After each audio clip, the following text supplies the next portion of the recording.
Eu preciso primeiro dizer a você do grande desafio que é viver com Deus. Porque, segundo a Bíblia, as dificuldades, elas podem ser muito maiores do que algumas pessoas esperam. Por quê? Porque a Bíblia diz que Deus vê as coisas de uma forma diferente de nós. Quando o profeta Samuel vai ungir um novo rei na casa de Jessé, Samuel chega na casa de Jessé e se depara com Eliabe, seu filho primogênito. Então Samuel acredita estar em Eliabe, o novo rei para Israel. E Deus diz para Samuel: não atente para a sua aparência, nem para a sua estatura, porque eu tenho rejeitado, porque eu não vejo como o homem vê o que está diante dos olhos, porém o Senhor olha para o coração. Aí a Bíblia também diz que os pensamentos de Deus não são os nossos pensamentos, e os caminhos de Deus não são os nossos caminhos. E aí nós vamos ter um problema sério, porque nós escolhemos nossos relacionamentos por afinidades. E aí a Bíblia diz: eu não penso como você pensa, eu não ando como você anda, e eu não vejo como você vê, e nós vamos ter que andar junto. E como é que esse negócio vai funcionar? Alguém vai ter que mudar para isso dar certo. E esse alguém quem é? Deus. Certo? Deus tem que mudar para se encaixar no meu perfil, senão ele não vai andar comigo, que é um privilégio andar comigo. Certo? Então, se nós tivermos a sensibilidade e entendermos o que Deus quer fazer através de nós, eu acho que essa é a grande essência da caminhada cristã. Adquirir no Espírito Santo e na Palavra de Deus a sensibilidade para que se cumpra em nós o que Deus deseja fazer, segundo o que Ele planejou. Ok? Porque às vezes nós vamos nos relacionar com Deus e queremos que Ele faça o que nós desejamos. E a Bíblia é bem clara: os planos de Deus não podem ser frustrados. Então, se os planos de Deus não podem ser frustrados, se prepare para ver os seus. Porque entre os seus e o dele não vai ser frustrado, e você pode ter o seu frustrado. O que você precisa saber é que Ele sabe, conhece todas as coisas e que é o melhor para nós. Então, quanto mais rápido nós descobrimos o que Deus quer fazer, fica mais fácil. E ao longo de todo o tempo Ele nos dá as diretrizes, certo? Deixa eu ser um pouco mais completo nessa mensagem de agora. Quando nós vamos olhar para Gênesis 1 e 2, Deus vai estabelecer o modelo da vida do homem. Que modelo é esse, pastor? A fé. E disse Deus: haja luz. Deus começa então a chamar à existência as coisas que não existem, como se elas já existissem. Isso é fé. Ok? Então o estilo de vida que nós precisamos trilhar é o estilo da fé, de ver aquilo, certo? De acreditar naquilo que não está ainda diante dos nossos olhos, mas já está no nosso campo de visão. Como você viu o pastor Eibe falando, certo? De uma centena de igrejas espalhadas por São Paulo. Isso não é feito por vista, porque as igrejas ainda não estão estabelecidas, mas isso é feito por visão.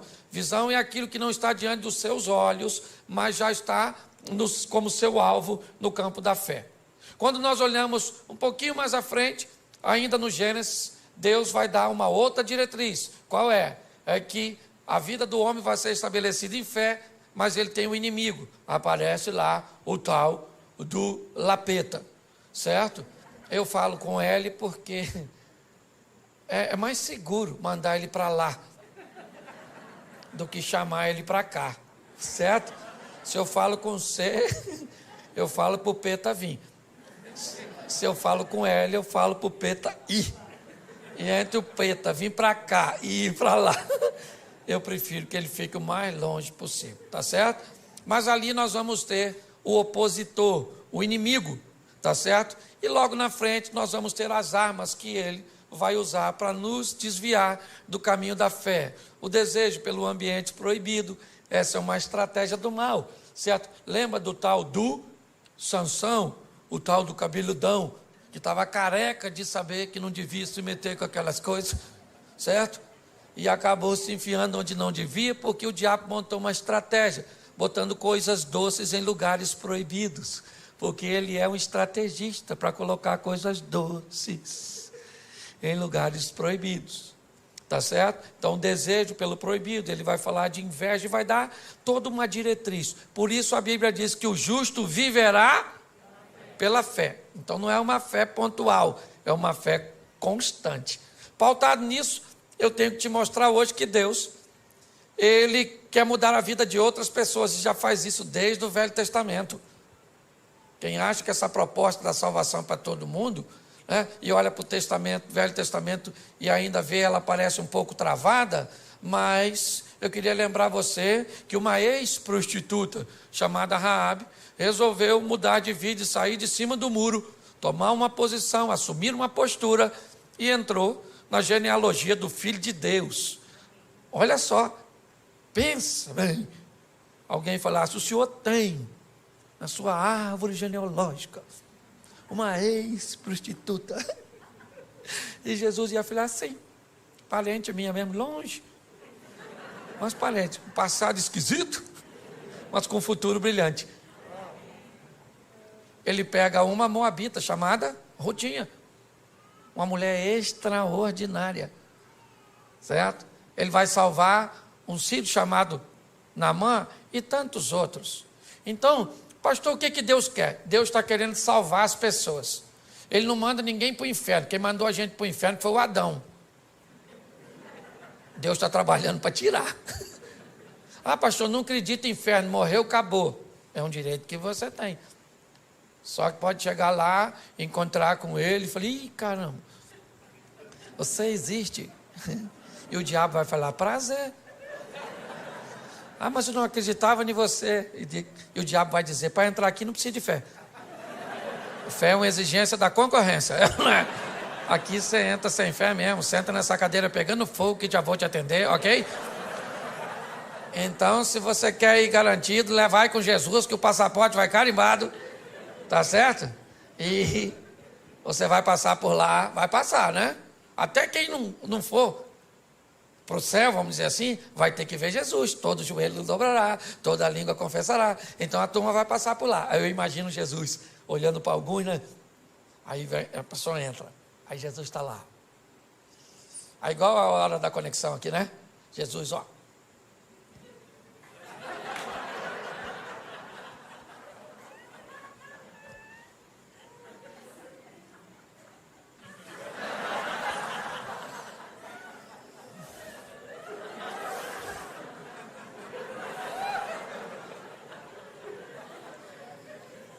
Você está rindo, mas é sério. E muito mais do que salvar você, é isso que eu quero mostrar. Jesus quer usar você para salvar outras pessoas. Amém? O evangelho que para em você, ele é pobre. Essa é a grande verdade. E o que Jesus quer fazer? Pegar essa rede de relacionamento sua e usar você para salvar essa turma. É assim que funciona. Ok? Ah, pastor, eu não me acho capaz. Isso não é problema para ele. Ah, pastor, eu sou tímido. Isso não é problema para ele. Que você precisa entender que esse negócio não tem a ver só com você. Tem a ver com a sua família, tem a ver com seus amigos, tem a ver com seus funcionários, tem a ver com a sua rede de relacionamento, com aquelas pessoas que você influencia. E é isso que eu quero mostrar a você.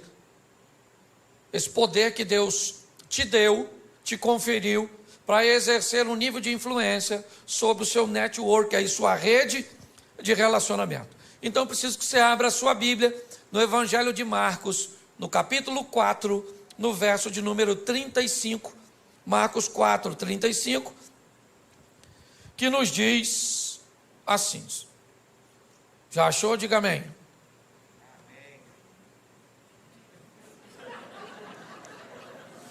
Vocês estão rindo de quê? É só para achar. Diga amém quem já achou. Amém. Isso. Quem não achou é só ficar quietinho, que já ajuda pra caramba. Verso 35.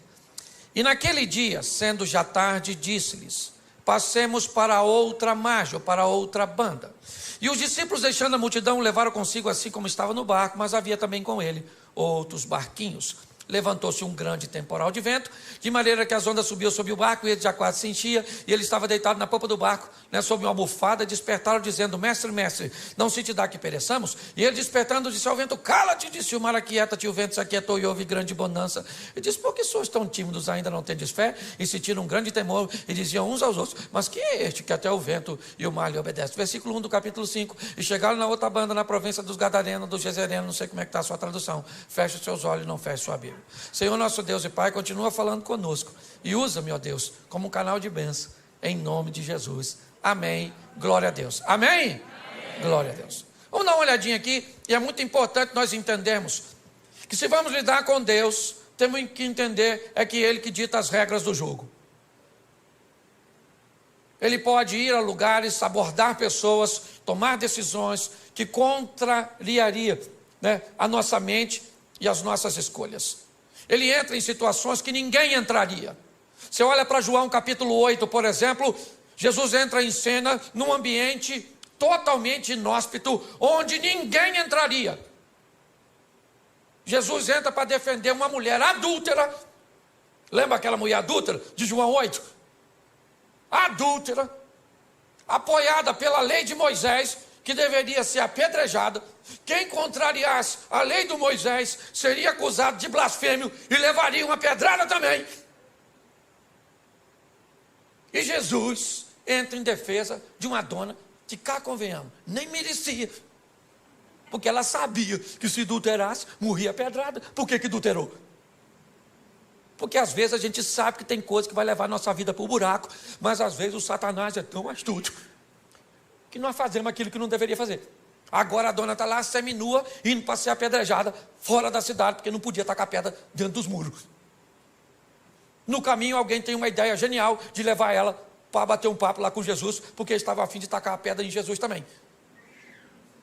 A cabeça deles é: vamos levar ela lá e vamos dizer: Jesus pode apedrejar ela? A lei do Moisés diz que pode.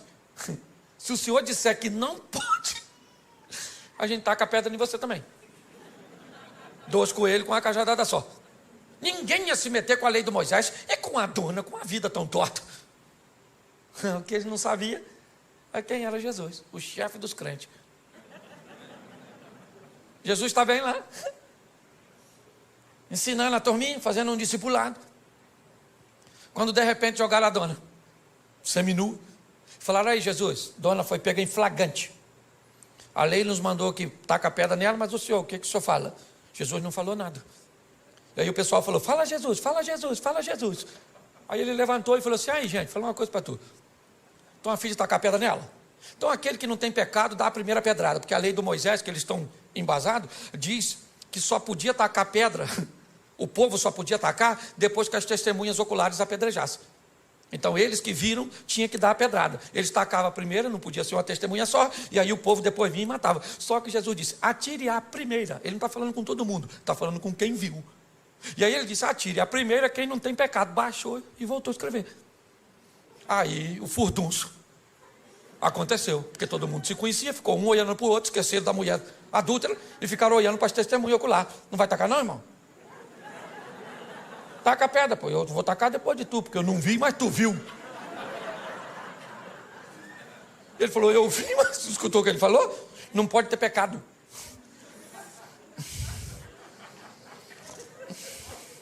Nem sei o que eu vim com essa pedra aqui, nem sei. De repente, taca, não taca? Quem é que taca? Será que taca, não taca, taca, não taca? Alguém deve ter perguntado: quem teve a ideia de trazer essa mulher aqui? Vamos dar uma pedrada nele, porque eu ia tacar a pedra na dona e agora a pedra virou inútil. Todo mundo jogou a pedra fora, todo mundo. Olha só, Jesus entra para defender uma mulher que ninguém defenderia. Sabe o que a Bíblia está dizendo? Que ele é capaz de defender você de você mesmo. Você está entendendo? Que o seu erro não é uma fatalidade. Ele tem poder para recuperar você, para recuperar a sua história, para recuperar a sua reputação, para te colocar novamente no jogo da vida, para que você suba no palco e vá protagonizar suas próprias histórias. Não vai ganhar o Oscar principal, mas dá um de coadjuvante, já está bom demais. Todo mundo jogou a pedrinha fora, todo mundo. Ficou só Jesus e a mulher, até os discípulos. Jesus levantou, só estava ele e a mulher, e falou: ué, dona, onde estão os teus acusadores? Ninguém te condenou? Ela falou: ninguém, Jesus. Porque todo mundo tem pecado, Jesus, todo mundo tem. Jesus deve ter falado o quê? Todo mundo não. Todo mundo não, que tem alguém aqui que tem moral para apedrejar você. Moral para te apedrejar eu tenho. Eu só quero te dar mais uma chance. É isso aí. Glória a Deus. Então Deus está querendo usar você para mudar a história das pessoas que estão ao seu redor. O texto que lemos diz que já era tarde quando Jesus disse que quer ir para o lado leste do mar da Galileia. As 10 cidades pagãs estão lá. O discípulo não costumava frequentar aquele lugar, porque era crente, e crente tem uma dificuldade para lidar com o pecador. Se não seguir o modelo, se não tiver na caixinha, certo? Esse dia, minha esposa falou assim: Cláudio, a igreja está meio bagunçada. Eu falei: está bagunçada?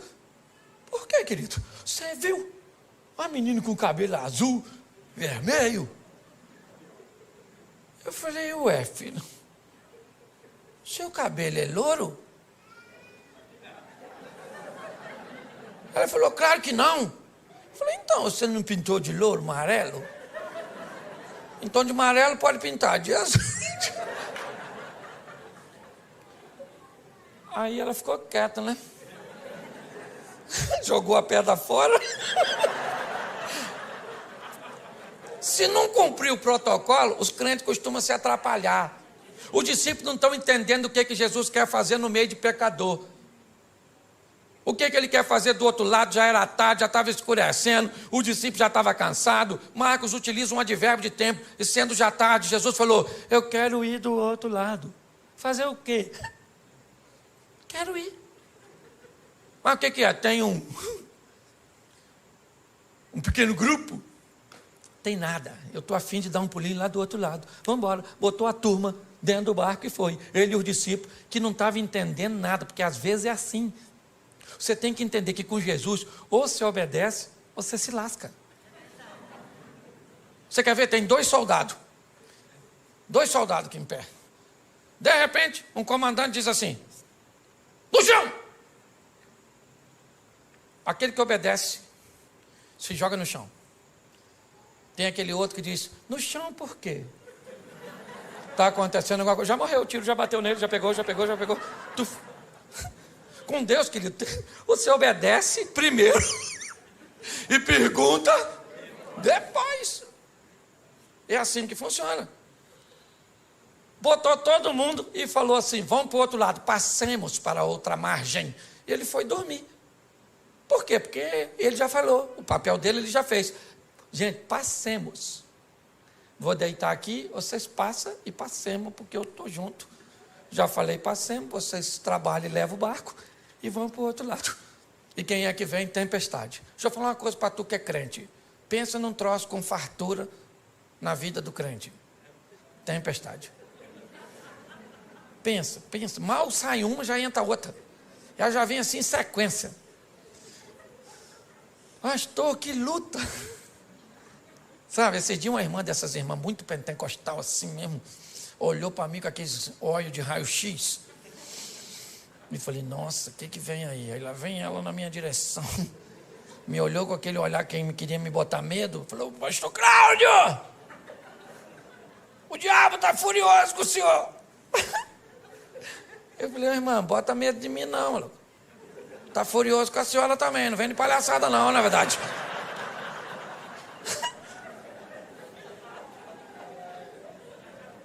Então deixa eu falar, todo mundo enfrenta dificuldade, sim ou não? Sim ou não? Então, querido, tenha medo da tempestade não, deixa ela vir. Cristo disse assim, ó: eu venci, vocês vão vencer também. Então não tenha medo do que vai encontrar no percurso. Você tem que ter força para lutar. Para com essas palhaçadas de acabou. Pastor, me desiludi com o meu namorado, não quero mais saber de homem. O homem é tudo igual. A senhora nem conhece os homens tudo do mundo, já está falando que é tudo igual. Então a senhora está muito rodada, entendeu? Mas não, o que é? Um trauma faz com que pessoas interrompam a sua caminhada. Querida, a vida é dura para quem é mole. Certo? Os discípulos estão lá enfrentando problema, o que é que nós vamos fazer do outro lado? E Jesus está lá dormindo. Quando de repente, alguém vai lá nele e diz: Jesus, acorda aí. Falei lá com ele para o senhor: nós vamos morrer afogados. O negócio de ir para o outro lado não vai rolar. Jesus levantou, ficou em pé, falou para o vento: cala a boca agora, vento. Cala a boca aí. Ô mar, eu não quero nem marola, é piscina. Agora. Aí ficaram olhando um para cá do outro. Falou: quem é esse que até o vento e o mar lhe obedecem? Os discípulos estão querendo saber o que é que eles vão fazer do outro lado. E o que que Jesus quer? Alcançar uma influência. Jesus quer alguém para fazer propaganda dele. Porque propaganda é a alma do negócio, gente. Você lembra quando o reino de Ezequias está cercado pelo rei Senaqueribe, filho de Tiglade? E agora não tem rota de fuga, aquela situação toda. E aí o Ezequias chama o profeta Isaías e diz: Isaías, vamos falar com Deus aqui, meu filho, que a chapa está quente. O negócio está doido. Certo? Está igual ao Rio de Janeiro. O negócio está difícil. Vamos orar. E aí eles falam com Deus: Senhor, olha aí o Senaqueribe ameaçando o Senhor, ameaçando eu. Deus envia um anjo. Quantos anjos? Quantos anjos? Um só. Deus falou: um anjo, dá um pulinho lá e resolve a parada, mata só valente, não mata covarde não. Aí o anjo fazia assim, ó. Quem enfrentava morria, quem corria salvava. Por quê que o anjo não matou covarde? Porque se mata todo mundo, quem é que conta para os outros? Os anjos, os covardes saíam correndo nas nações vizinhas, chegava lá assim, ó.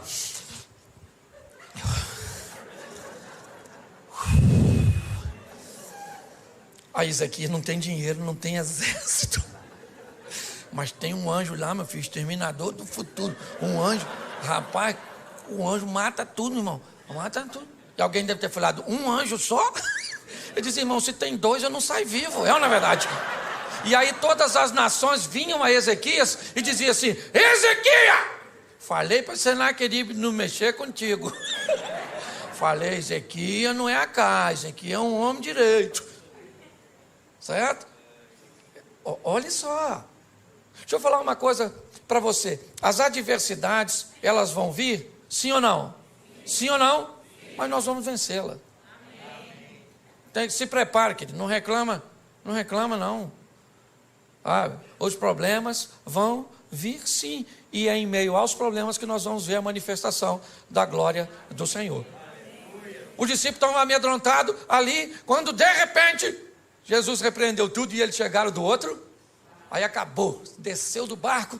Eu imagino a felicidade. Nossa, graças a Deus. Quase que fundou, hein, Mateus? Você sabe nadar, Mateus? Você é cobrador de impostos? Nem sei. Quando eles estão ali, olha lá para frente, vem correndo na direção deles, um cara todo machucado, pelado e gritando.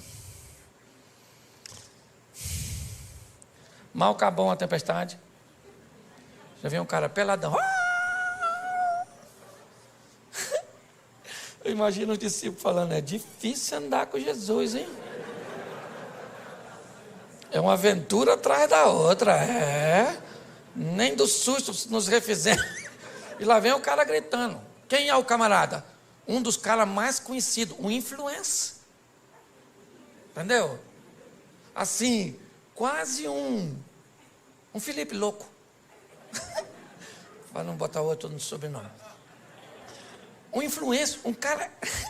Todo mundo sabia quem era o maluco. Por quê? Porque ele era famosérrimo. Por quê? Porque andava pelado, atacava os outros. Era esquisito. Você está entendendo? Ele era quase um youtuber da época. Um cara que todo mundo conhecia.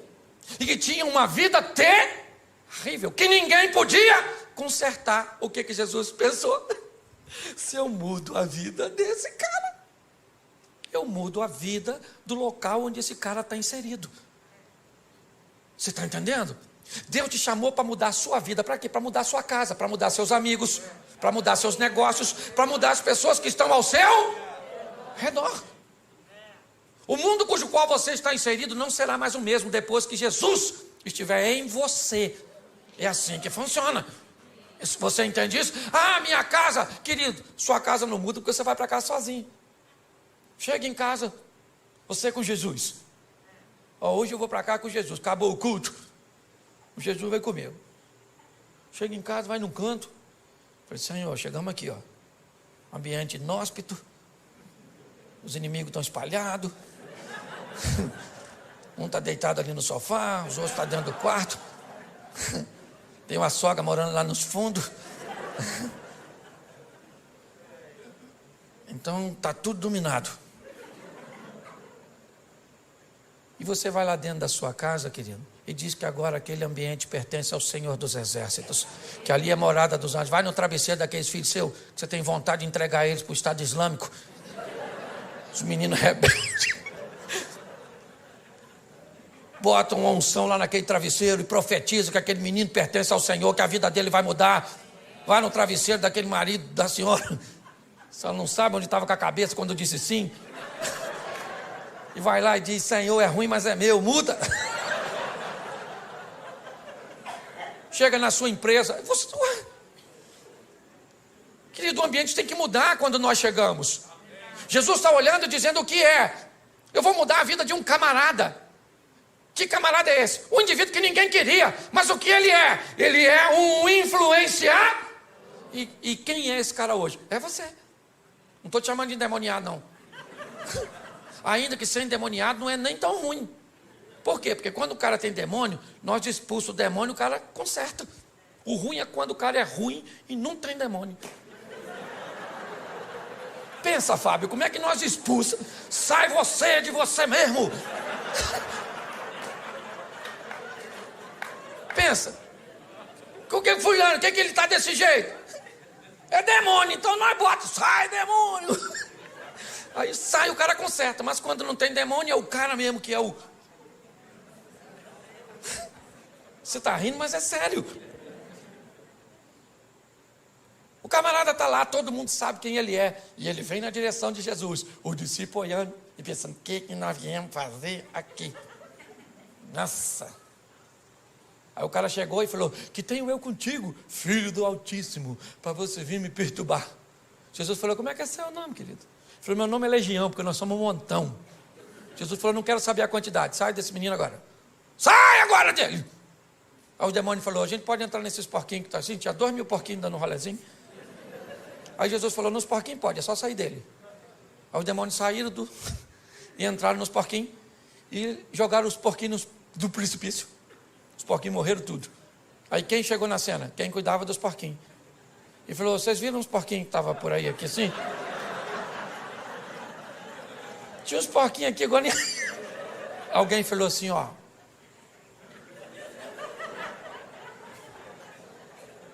O matador de porquinho é aquele lá, ó. Só que agora, preste atenção, o cara que tinha demônio estava vestido, estava limpo, estava são e estava conversando. Esquece os porcos. Tem um homem ali que ninguém podia fazer nada por ele. E que agora esse homem está transformado. E aí o pessoal vai para a cidade e diz, sabe o maluco? Não é mais maluco. Sabe o pelado? Não é mais pelado. Pare e pense. Olhe bem. A notícia chegou lá que tinha um camarada com a vida totalmente contrária, que ninguém nunca pôde fazer nada por ele. E esse indivíduo era conhecido. As pessoas, quando o viam passar na rua, sabiam quem ele era.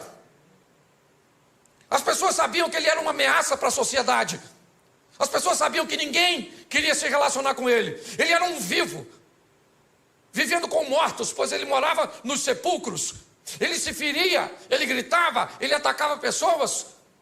Ele era basicamente um irrecuperável. E de repente Jesus chega naquela região onde não tinha um crente, onde nenhum de seus discípulos tinham condições de desempenhar uma função de sucesso. E Jesus enfrenta uma tempestade, a incredulidade dos discípulos, a hostilidade do povo daquela região, simplesmente para ter um encontro com um homem. que nós não sabemos nem o nome dele, porque às vezes o estilo de vida acaba se complicando tanto, que o que nós recebemos sobre nós é um título pejorativo, é o caloteiro, o mentiroso, o fofoqueiro, o promíscuo.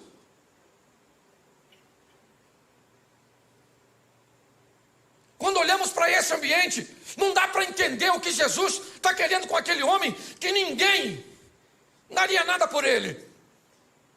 Agora aquele homem está limpo, sentado conversando com Jesus. E Jesus então diz: eu vou embora daqui. Eles não me querem. Aliás, eles não querem nem a mim e nenhum dos meus discípulos. Eu sou rejeitado aqui. E Jesus então vai sair daquele ambiente. Quando ele vai sair, o homem diz assim: eu gostaria de ir com o Senhor, Jesus. E Jesus disse: não, comigo você não vai. Você vai ficar aqui. E você vai mostrar para toda essa nação 10 cidades pagãs, Decápolis. Você vai mostrar para este povo quão grandes coisas fez o Senhor por você e como Ele teve misericórdia de você. Eu estou indo embora, mas eu vou deixar você aqui. Quem é você? O ex-endemoniado? O ex-louco? Quem é? Como é que vão acreditar nesse camarada? Não é de hoje que nós sabemos que as pessoas não gostam de gente que consegue mudar. Não é de hoje que nós sabemos que pessoas têm muitos problemas com quem resolve viver uma vida direita. Por isso que muitas vezes você diz assim: pastor, eu não faço nada, pastor. Eu lá no trabalho, eu trabalho direitinho, eu chego no horário, eu faço tudo certinho, eu desempenho a minha função e eu estou sendo tão perseguido. O que está acontecendo comigo? O que está acontecendo com você? Todas as vezes que você faz o certo, você passa uma mensagem para quem está fazendo errado. Que é possível fazer certo, que é possível ser honesto, que é possível ser direito. Ser certo, inevitavelmente, vai incomodar as pessoas. Quando nós olhamos agora, Jesus disse para esse homem: você não vai comigo, você vai para a sua casa. Você vai para os seus. E você vai mostrar para eles, não é falar. Porque em casa nós não pregamos com Bíblia. Em casa nós pregamos com vida. As pessoas que estão ao nosso redor não querem saber o quanto nós conhecemos de Bíblia. Eles querem saber o quanto a Bíblia transformou a nossa vida. É assim que funciona. Esses dias eu estava aqui em São Paulo e eu ia ministrar uma palestra e um dos coaches mais renomados do Brasil foi me buscar. E aí no carro, ele e a esposa, ele me olhou e me disse assim: pastor Cláudio, se o senhor tivesse um conselho para me dar, qual o senhor me daria? Eu olhei para ele e para a esposa e disse: que essa sua mulher seja sempre a sua maior fã. Enquanto ela for a sua maior fã, você é um homem bem sucedido. Mas quando ela não acreditar mais em você, você vai se tornar uma fraude. Porque a nossa família é a nossa primeira congregação. É a nossa casa. Eles têm até, porque preste atenção, se ele mudou de vida, todo mundo sabe que ele é um ex. E esse é o problema. Quando você é alguém que viveu uma vida ruim lá atrás e agora tem uma nova conduta, sabe o que as pessoas falam? Fica de olho nele. Fica de olho. Já, já. Pau que nasce torto, nunca se endireita. Mas se você sempre foi gente boa e um dia falhou, sabe o que as pessoas falam? Nunca confiei. Tinha alguma coisinha. Credibilidade. Jesus mudou a vida deste homem, é verdade. Ele estava nu e agora está vestido. Ele era um louco e agora está são. Ele era um perigo à sociedade e agora está oferecendo perigo para as estruturas do inferno, porque ele chega naquele local com o poder de Deus. Mas quem é que vai dar crédito para ele? Quando você vai começar uma nova vida, aprenda que um período vai ter que ser gasto com um descrédito de gente que não vai acreditar que você mudou, porque você tem passado, e nós não podemos mudar o passado de ninguém. Isso aqui não tem a ver contigo, Xavier. O que nós podemos é influenciar futuro. Amém? Quando o Eliseu manda a viúva pedir vasos emprestados, não interessa o que tinha no vaso. É vaso vazio. Se tinha cachaça, se tinha homossexualidade, se tinha violência, não interessa o que tinha. O que interessa é o que vai ter agora. Entendeu? Esvazia o vaso e deixa que eu enche, eu coloco unção, e agora ele vai ter uma nova finalidade, vai ser cheio de mim e não do mal que estava antes. Então Jesus olha para esse indivíduo e vai devolver a ele. Quem aqui jogou bola de gude quando era? Aquelas bolinhas de gude? Nossa, legal. Você lembra quando você perdia tudo? O que você tinha que fazer? Sair da brincadeira, não era? Mas aí você tinha um amigo que te emprestava umas 3 bolinhas. E com essas 3, você voltava para o jogo. Jesus está dizendo para você hoje: você jogou seu crédito fora, sua credibilidade no seu casamento, para com seus pais, para com seus filhos, para com o comércio, para com a vida cristã, você jogou fora. Mas hoje eu vou devolver você ao jogo. Eu vou colocar crédito para que você possa ingressar novamente e mudar seu futuro. Você está conseguindo entender?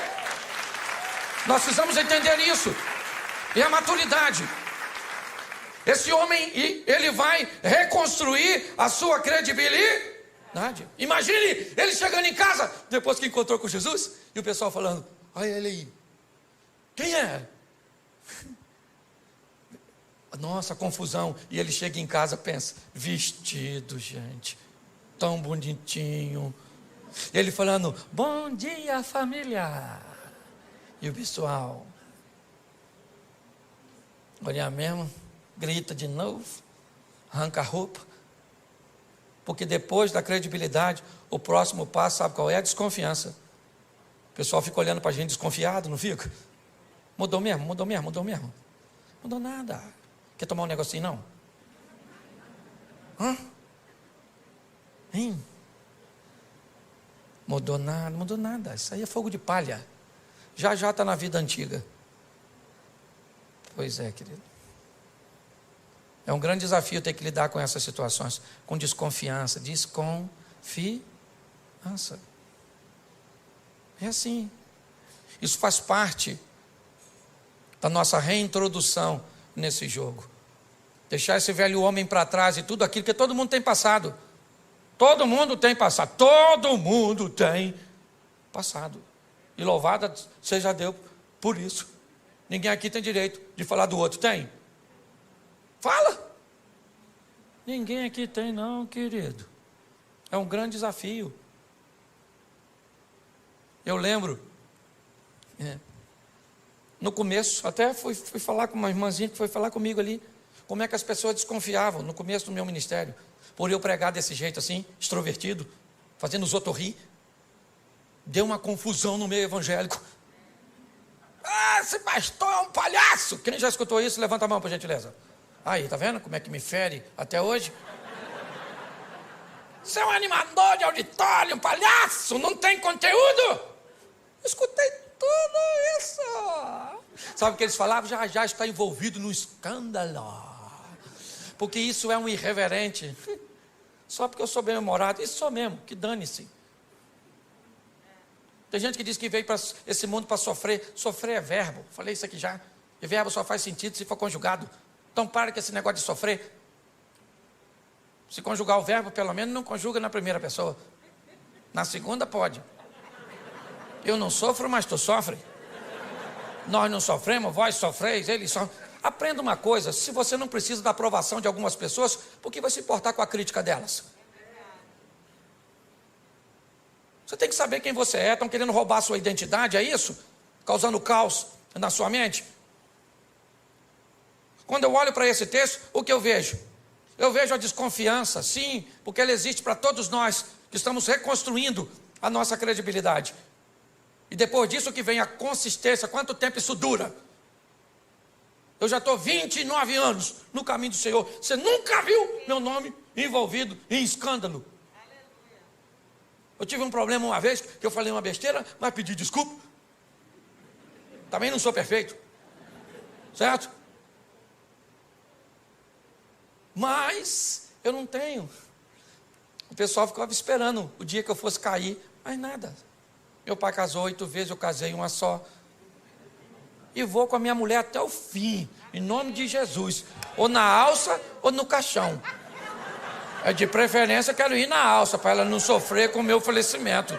Na verdade, eu gosto tanto dela que eu não quero assim ver ela chorar no meu sepultamento. Eu estou mais preparado para chorar no dela, entendeu? Se mostrar isso para ela depois, acabou o casamento. Mas deixa eu te falar, o tempo foi passando, e aí sabe o que acontece? A reputação vai se consolidando. E aqueles que te perseguiam começam a te defender. Agora é um homem de Deus. Agora é uma mulher de Deus. É assim que funciona.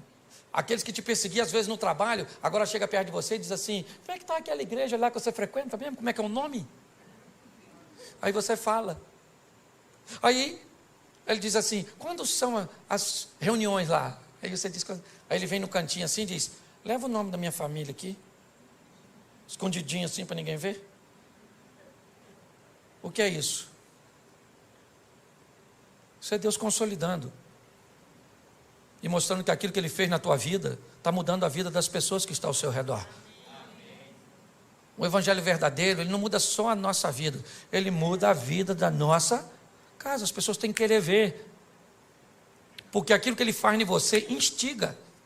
E quanto maior a intimidade, mais coisa Ele pode fazer. Gente, se tem uma passagem bíblica que me confunde, eu falo para você, é o tal do Lázaro.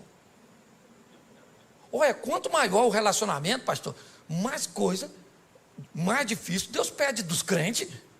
Porque presta atenção, o Lázaro está doente, Jesus não vai. O Lázaro está morrendo, Jesus não vai. O Lázaro morre, Jesus não vai. 4 dias depois, Jesus chega lá, atrasadérrimo, em Betânia. Chegou dando um rolezinho, a Marta já veio: olha, se o senhor tivesse aqui, meu irmão não teria morrido. Jesus falou: Martinha, vai lá e chama Maria para vir aqui, que eu estou querendo conversar com você. Aí Marta foi lá e falou: ó, para Maria, vamos lá que Jesus está te chamando. Aí veio a Maria com a mesma ladainha: se o senhor tivesse aqui, meu irmão não teria morrido. Jesus deve ter falado: querida, até para tu falar, tu é retardatária. Isso tua irmã já falou, fica quietinha. Maria, vamos lá dar uma olhada no Lázaro. Pô, gente, sabe o que Jesus falou para o ladrão da cruz? No dia que o ladrão morreu? Ainda hoje estarás comigo no paraíso. Se Lázaro com 4 dias de morto, está onde? No paraíso, maneirão lá, feliz da vida. De repente escuta uma voz: Lázaro. Lázaro deve ter falado: não. Ele não vai me chamar de volta. Não, isso não é coisa que pede. Lázaro! Sabe o que Lázaro deve ter falado para o anjo? 4 dias, vim passar só o carnaval aqui, na verdade. Só um feriado aqui, já estou voltando. Quanto maior for sua intimidade com Deus, mais coisas estão. Você quer viver o incrível com Deus? Quem quer viver o incrível, sensacional, o extraordinário? Então, querido, é intimidade.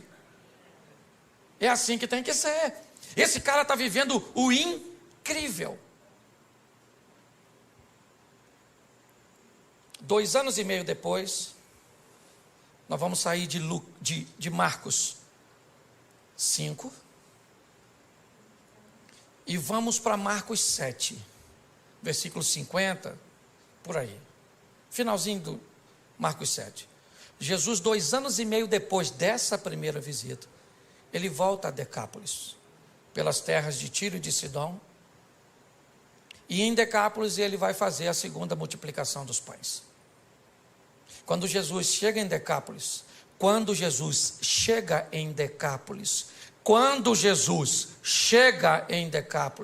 tem 4.000 homens, sem falar mulheres e crianças, para ouvi-lo. Pergunto eu para você, quem Jesus deixou em Decápolis para falar sobre ele e para mostrar sobre ele?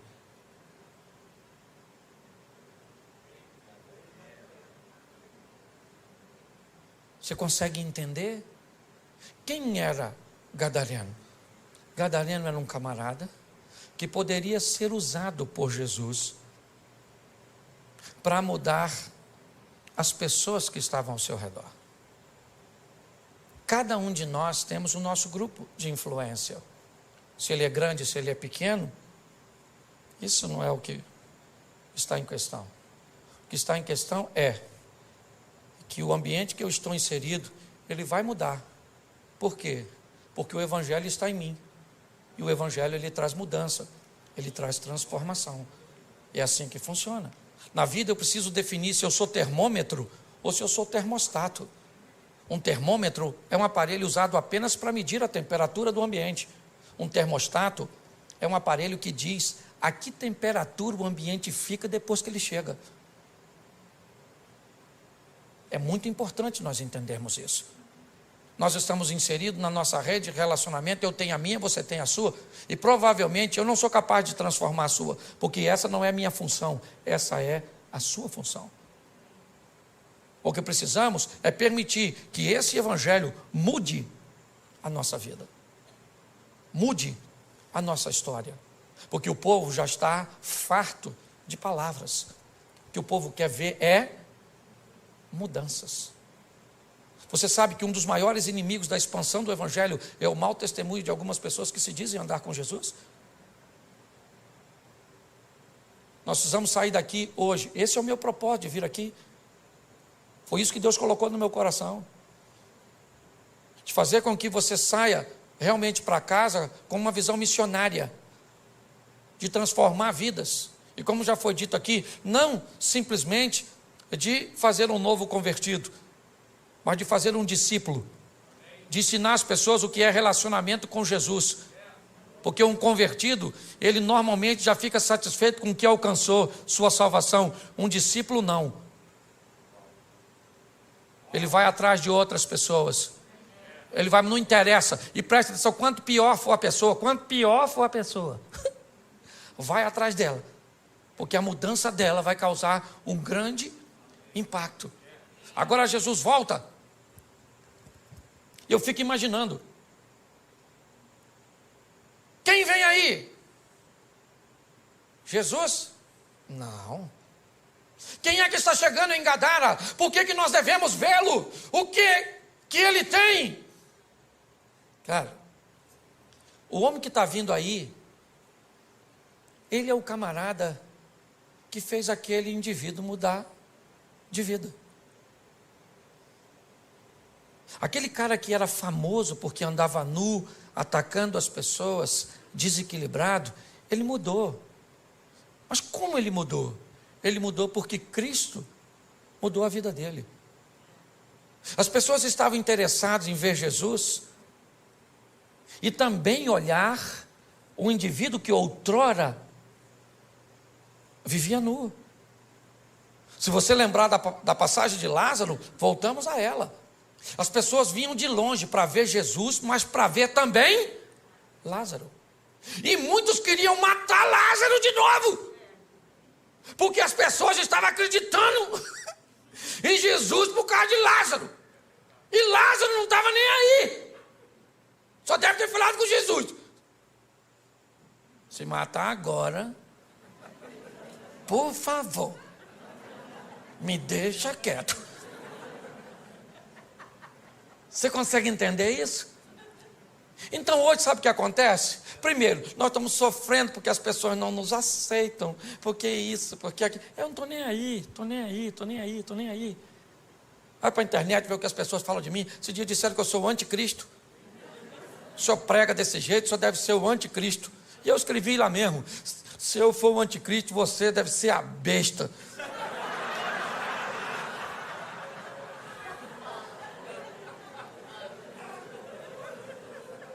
Você está rindo? Por quê? Porque o último estágio dessa história, sabe qual é? A inveja dos imutáveis. Quem não muda de vida, quem não vence. Aí tem que ficar dizendo. Aí olha para você que emagreceu 30 quilos. Nossa, emagreceu, hein? Mas acabou também. Tá velha, tá bagunçada. Porque tem gente que não gosta de ver as coisas acontecerem na sua vida. Aí você tem que decidir. Você está querendo viver para impressionar os outros? Ou você está querendo viver para agradar a Deus? Eu não estou nem aí. Se tem uma palavra que eu uso muito, me permita aqui, pastorzão, é o dane-se. Dane-se. Não. Por quê? Porque nós temos que aprender uma coisa preciosa. Nosso propósito é viver o que Deus tem para nós. Se as pessoas vão entender ou não.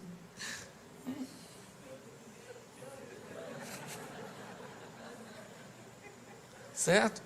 Nós vamos viver. Então pare de ficar abatido. Descubra o que Deus quer fazer através de você na sua rede de relacionamento. É assim que funciona. E você vai ver que a sua vida vai ficar mais fácil. Quem imaginava que aquele indivíduo seria um evangelista tão poderoso? Ninguém. Se você estivesse lá, você o escolheria? Provavelmente não. Mas ele escolheu. E muito mais do que ter escolhido aquele homem, ele escolheu a mim e a você, acreditando que nós também podemos mudar o ambiente cujo qual nós estamos inseridos.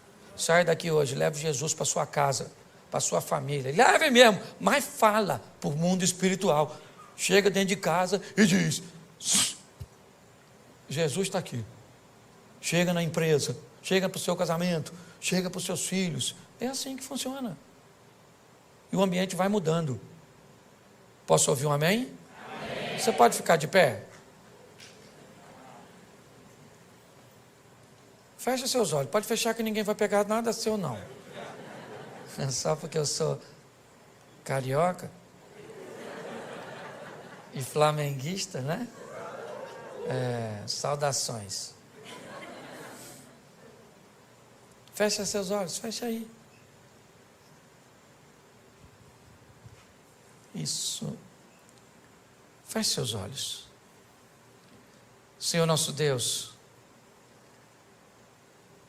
muito obrigado pela oportunidade que o Senhor nos tem dado de acreditar em nós, de olhar num ambiente onde muitas pessoas não dariam nada para o nosso futuro. As sentenças a respeito de nossa família, de nossa caminhada de fé, de nossos filhos, do nosso casamento, às vezes da nossa saúde, não é das melhores. Mas nós vivemos pela fé, servimos um Deus que é todo-poderoso. Acreditamos que o Senhor nos escolheu porque nos ama. Não somos merecedores, mas te agradecemos por demais tal escolha. Seja conosco, Senhor, nessa caminhada de fé, nos blindando, nos dando condições de entender quem somos no Senhor e o que somos capazes de realizar e também de suportar. Que todas as oposições que se levantam contra nós caiam por terra. Que a nossa casa seja morada dos teus anjos. Que sejamos casados para sempre. Que aquilo que nos une sempre será mais forte do que todas as forças empregadas para nos separar. Nossos filhos são flechas na mão de um valente que vão chegar em lugares que nós não chegamos. Eles são heranças do Senhor. Desta terra comeremos o melhor, porque o Senhor é o nosso refúgio e a nossa fortaleza. Vamos amar pessoas, vamos cuidar de pessoas, ó Pai. Não descartamos ninguém. O máximo que fazemos é reposicionamos pessoas. Ajuda-nos, ó Pai, nessa caminhada. Que o Teu Espírito continue conosco. Que a Tua palavra seja a nossa bússola. Que os Teus anjos sejam auxiliares. Fica conosco, Senhor. Porque nossa função é mudar a vida das pessoas com aquilo que mudou a nossa. Que mais do que te amar, que possamos amar tudo aquilo que o Senhor ama. E que assim seja na nossa vida, em o nome de Jesus. Você pode aplaudir o Senhor? Glória a Deus. Olá, pastorzão. Uau, muito obrigado, pastor Cláudio. Foi muito bom, muito bom. Que bênção.